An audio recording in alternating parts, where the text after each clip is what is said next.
Shalom, selamat malam Bapak dan Ibu yang terkasih. Harus saya akui bahwa saya pernah punya masa lalu yang cukup buruk dan tidak pantas untuk ditiru. Hidup saya saat itu penuh dengan dosa dan sangat tidak pantas disebutkan di sini.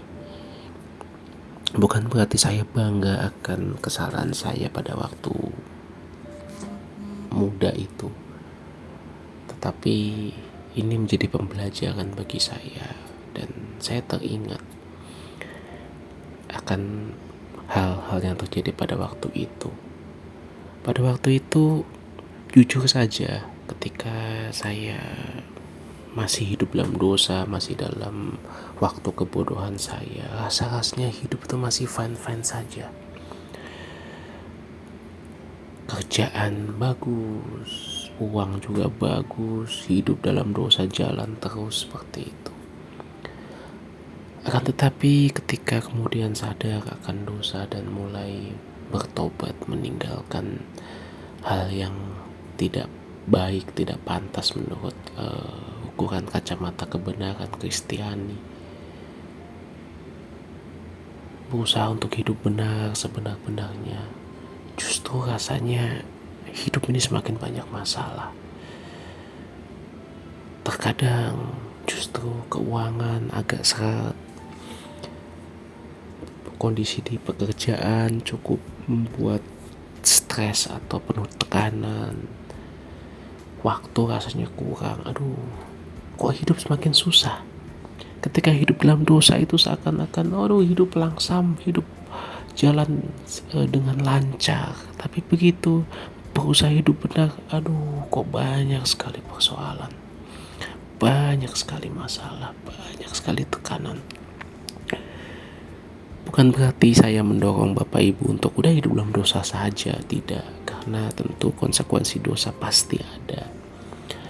Kan tetapi yang mau saya tekankan di sini adalah terkadang iblis itu bisa membuat dosa itu seakan-akan lancar dan nikmat. Hidup jadi enak, hidup dosa tuh gak apa-apa. Tuhan memahami kok, Tuhan masih bisa memberkati. Padahal itu salah, itu tipuan iblis. Kita itu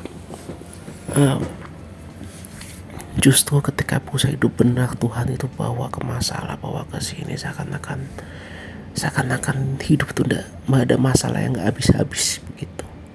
Tetapi Tuhan mau mengingatkan, ada pengharapan nanti loh. Di dunia ini kita mungkin menderita, hidup benar itu menderita, susah, makan hati kalau bisa dibilang begitu ya.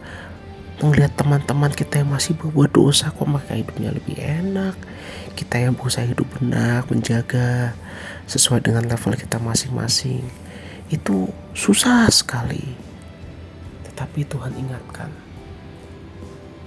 bukan di sini fokusnya, bukan di dunia ini fokusnya, tetapi nanti ada konsekuensinya, ada perhitungannya setelah kita meninggal dunia dan menghadap tahta pengadilan Tuhan. Itulah sebabnya Bapak Ibu,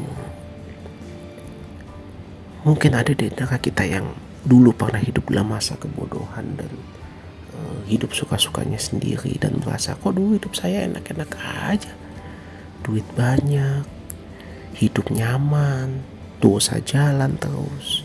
Sekarang begitu mengenal kebenaran susah sekali. Tetapi itulah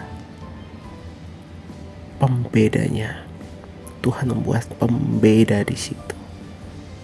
Jangan sampai kita tergoda untuk kembali lagi. Ingat akan fokus yang di depan.